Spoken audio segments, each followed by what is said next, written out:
Have you ever caught yourself doing the very thing you swore you'd never do again? Scrolling when you promised to focus. Eating when you weren't even hungry. Arguing when you could have walked away. Buying something you knew would drain your wallet and your self-respect. You know that split second when your mind whispers, "Don't do it," but your hand moves anyway. That's the moment that ruins progress. That's the moment that separates those who rise from those who stay trapped. In a world where everything is designed to pull you, notifications, ads, dopamine loops, self-control is no longer a virtue, it's survival. And the truth is, most people don't fail because they lack intelligence. They fail because they never learned how to pause, how to command themselves when it matters most. Today, I'll show you how to stop any urge in 5 seconds. And more importantly, how to build the kind of strength that no temptation can touch. Section 1. The war inside you. The human mind wasn't built for the modern world. Our brains evolved to survive hunger, cold, and danger, not endless streams of dopamine. Back then, the urge to eat was life-saving. Now, it's destructive. The urge to chase pleasure was natural. Now, it's weaponized, turned into an industry. Every app, every commercial, every neon color, all crafted to make you react. Not to think, not to choose, but to obey. And this is the tragic irony. We call ourselves free, yet we're enslaved, not by governments, but by impulses, by the invisible chains of desire. Seneca once said, "No man is free who is a slave to his passions." He wasn't talking about luxury, he was talking about this exact prison. The war today isn't fought on battlefields, it's fought in your attention span. It's fought in the 5 seconds before you give in. Section 2. The anatomy of an urge. So what is an urge really?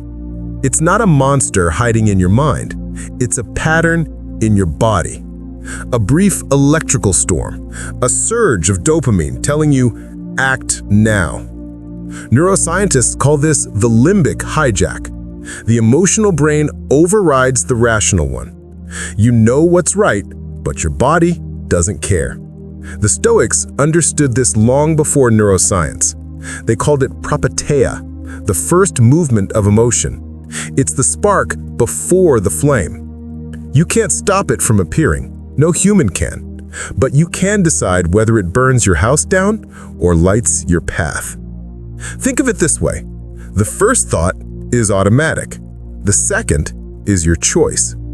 Every urge is an invitation to lose yourself or to know yourself. Section 3. The 5-second rule of control. Here's the method, the one used by philosophers, soldiers, monks, and psychologists alike. It's simple, but not easy, and it works because it uses your biology against itself. Step 1.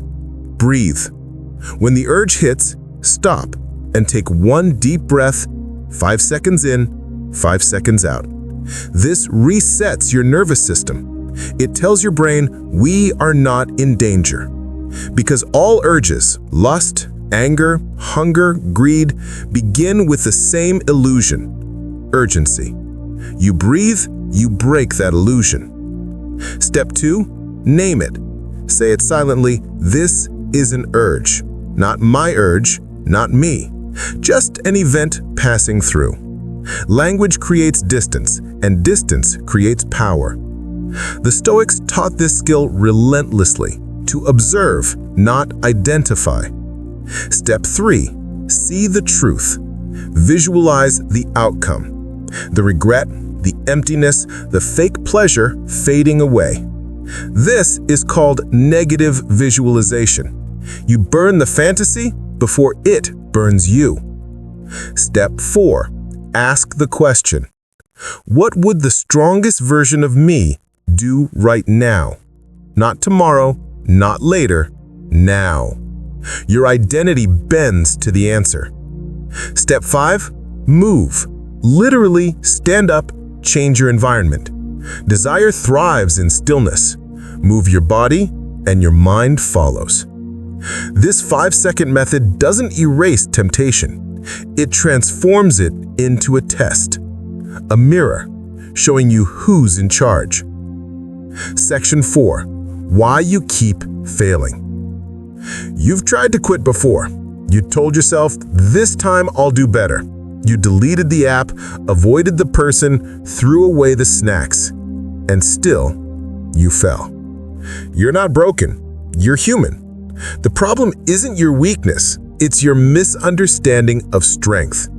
You thought willpower was a muscle you can flex endlessly, but willpower is more like a battery. It drains.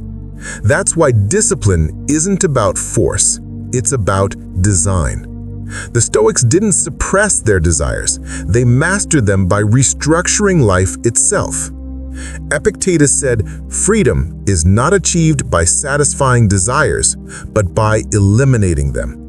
He didn't mean destroy your humanity. He meant simplify your life so temptation has fewer doors to enter. You can't fight temptation if you're surrounded by it. If you sleep next to your phone, if your fridge is full of sugar, if your friends celebrate distraction, you will lose. Change the environment, and you change the battle. Section 5. Modern slavery. In the ancient world, slavery was physical. Today, it's psychological. You don't wear chains. You carry them in your pocket. They glow, they vibrate, they whisper your name. Every time you give in to an urge, you're voting for who controls your mind. And make no mistake, there are billions spent to keep you obedient.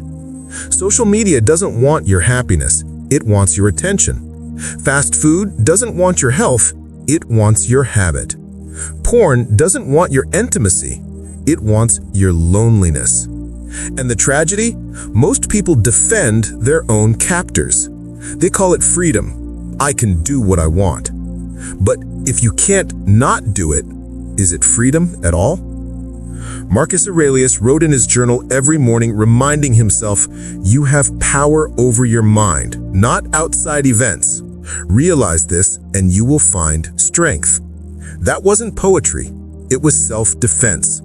Because even an emperor could lose control of his mind, and so can you, if you don't fight back. Section 6. The Science of Temptation. Let's look at this through modern science.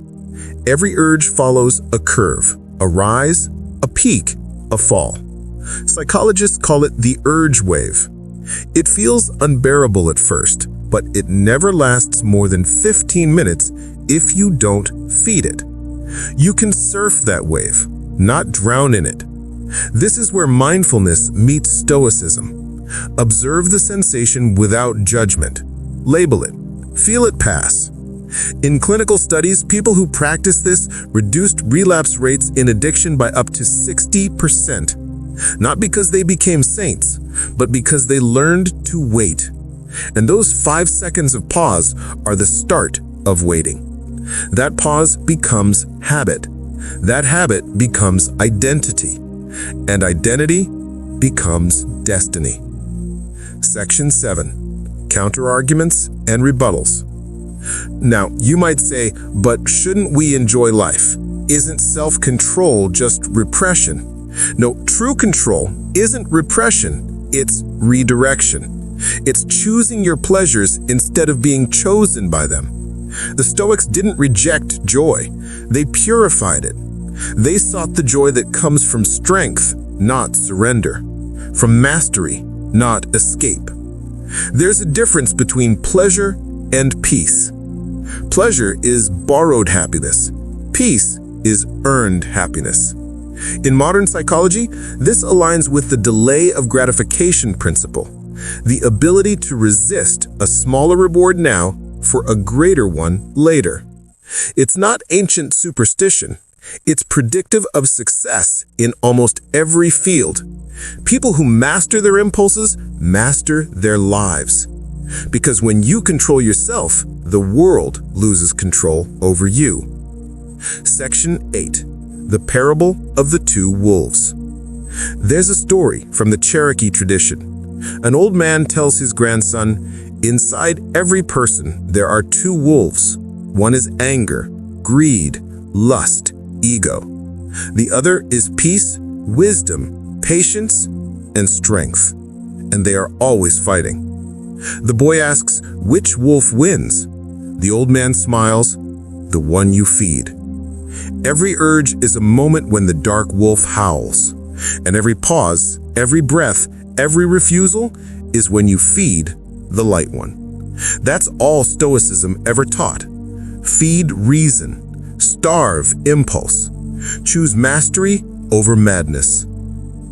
Section 9. Personal reflection. Think of the last time you lost control. Replay it. What did it cost you? Your money? Your peace? Your self-respect? Now imagine 5 seconds of awareness in that same moment. How different would your life look? It's not about perfection. Even Marcus Aurelius wrote, "When you fail, begin again." Even he, Emperor of Rome, fell to temptation. But he returned. That's the point. You will slip, you will forget, but each time you pause, you carve a new path in your brain, a path toward freedom. Discipline isn't punishment.